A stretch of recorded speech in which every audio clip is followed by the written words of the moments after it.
అందరికీ నమస్కారం. Welcome back to my channel. ఈరోజు తెలంగాణ సైడ్కి వెళ్దాం. తెలంగాణలో ఇటీవలే మున్సిపాలిటీ ఎలక్షన్స్ జరిగినాయి.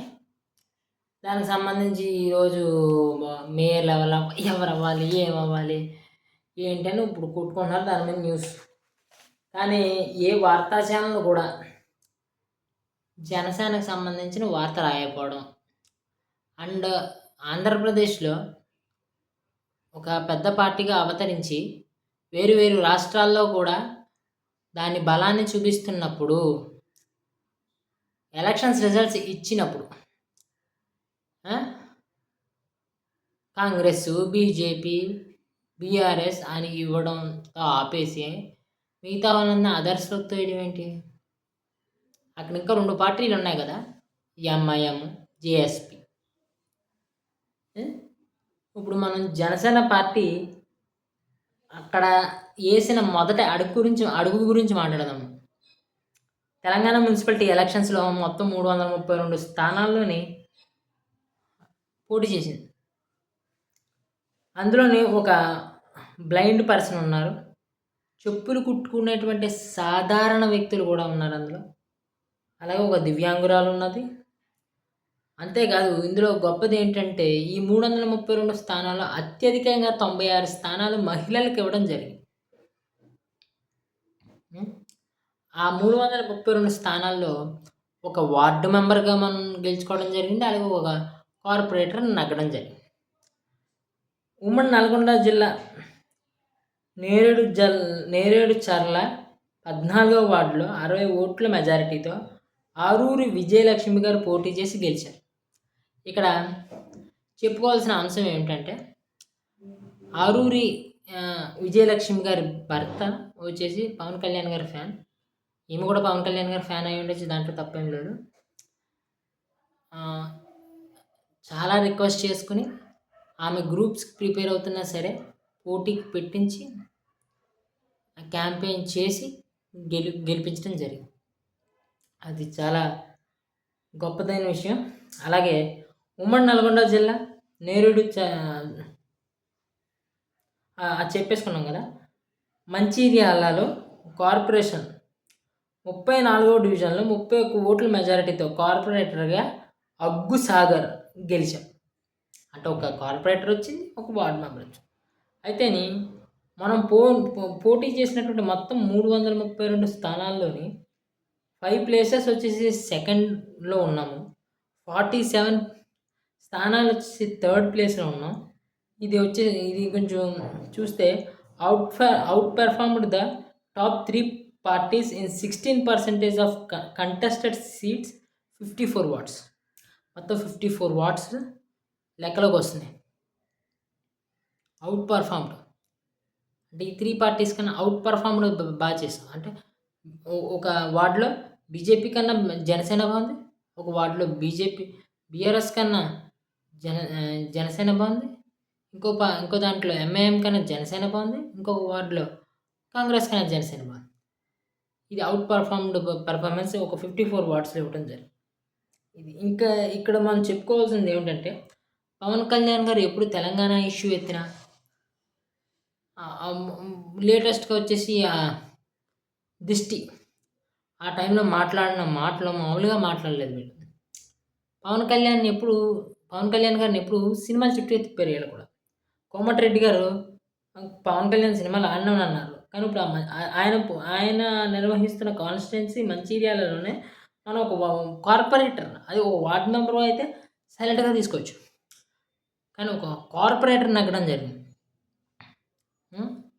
ఈ పొన్నాల ప్రభాకర్ కానీ అనిరుద్ధ్ కానీ ఎమ్మెల్యే అనిరుద్ధ్ కానీ జడ్చర్ల ఈయన మీద అయితే కేసే పెట్టడం జరిగింది. మీరు వైఎస్ఆర్సీపీ స్ట్రాటజీ ఫాలో అవ్వాలనుకుంటున్నారా? అది ఆల్రెడీ ఇక్కడ ఫెయిల్ అయింది.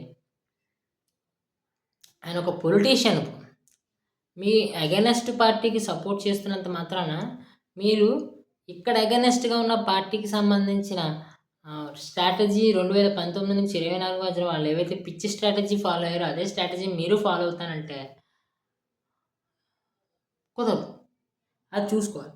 అలాగే ఇక్కడ బీజేపీకి కూడా ఒక పాయింట్ చెప్పాలి. ఎప్పుడు జనసేన పోటీలోకి దిగుతాను అన్న వెంటనే వచ్చేయడం, పోటీని విరమించుకోండి అంటాం. అలా ఒక 2, 3 సందర్భాలు మన జనసేన పోటీ విరమణ చేసుకోవడం జరిగింది. కానీ ఈసారి మేము 332 స్థానాల్లో పోటీ చేస్తున్నాం. మొత్తం 4000 స్థానాలు కాబట్టి తక్కువ స్థానాల్లోనే మీరే చూసుకోండి మేము పోటీ చేయమని చెప్పారు. బీజేపీ వాళ్ళు కూడా మాకు ఎవరితోనూ పొత్తు అక్కర్లేదు, మేమేం చేయం, మేము ఎవరితోనూ పొత్తు పెట్టుకోము అంటారు. పొత్తుల గురించి ప్రయత్నం చేస్తారు.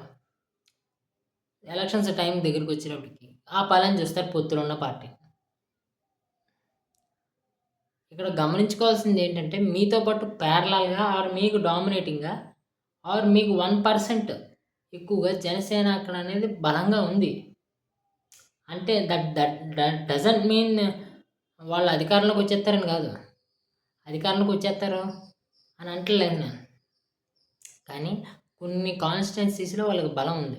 ఆ కాన్స్టిట్యున్సీస్ బలం మీకు చేకూరాలంటే మీరు వారితో కలిపి ఇక్కడ ఎలా అయితే పొత్తు పెట్టుకున్నారో అలా పొత్తు పెట్టుకుని వారికి కావాల్సిన సీట్లు మీరు కేటాయిస్తూ మీకు కావాల్సిన సీట్లు మీరు తీసుకుంటూ ఎదిగితే అప్పుడు బలం చేకూరుతుంది. మీరు కోరుకుంటున్న రాజ్యాధికారం వస్తుంది తప్ప సింగిల్గా ట్రై చేస్తానంటే అటు మరి కష్టమే అని నేను భావిస్తున్నాను. ఇంకా ఫైనల్ కానీ జనసేనకి ఒక మాట చెప్పాలి. తెలంగాణ జనసేన కాస్తో కూస్తో ఆంధ్రప్రదేశ్ జనసేన ఈ సోషల్ మీడియాలోని పోస్టులు పెట్టడం లేకపోతే అవి చేయడం జరుగుతుంది. కానీ అక్కడ పెద్ద పెద్ద నాయకులు ఉన్నారు తెలంగాణ. వారు ఎప్పుడూ యాక్టివ్గా ఎందుకు ఉండరు? ఎలక్షన్స్ టైంలోనే యాక్టివ్గా ఉంటారు. ప్రతి కాన్స్టిట్యున్సీలో పవన్ కళ్యాణ్ గారు మీకు అక్కడ అధికారులను ఇవ్వకపోయినా మీరు సెట్ చేసుకుని అధికార కాంగ్రెస్ పార్టీని ప్రశ్నించినప్పుడు పవన్ కళ్యాణ్ గారు మంచి చేశారు, ఆంధ్రప్రదేశ్లో మంచి చేస్తున్నారు, ఇక్కడ మాకు అవకాశం ఇవ్వండి, మేము మంచి చేస్తాము, ఆ మాటలు ఒక ఎలక్షన్కి ఉపయోగపడతాయి. ఇప్పుడు అదే ప్రయత్నించారు. కానీ ఇప్పటి నుంచి అలా కుదరదు. చాలా బలంగా చాలా గట్టిగా 2024లో ఇక్కడ జనసేన కార్యకర్తలు జనసేన నాయకులు ఈక్వల్ టు పవన్ కళ్యాణ్ గారు ఎంత గట్టిగా పనిచేశారో అక్కడ ఉన్నటువంటి నాయకులను కూడా గట్టిగా పనిచేసి ఉన్న బలాన్ని ఇంకా చెక్కడం. అంటే చూడండి, పెన్సిల్ రాస్తుంది, రాసే బలం దానికి ఉంది, కానీ చెక్కితే ఇంకా అందంగా రాస్తుంది. అలాగా జనసేన కూడా తన పార్టీని తన నాయకుల్ని చెక్కుకుంటూ తెలంగాణలో మరింత బలపడి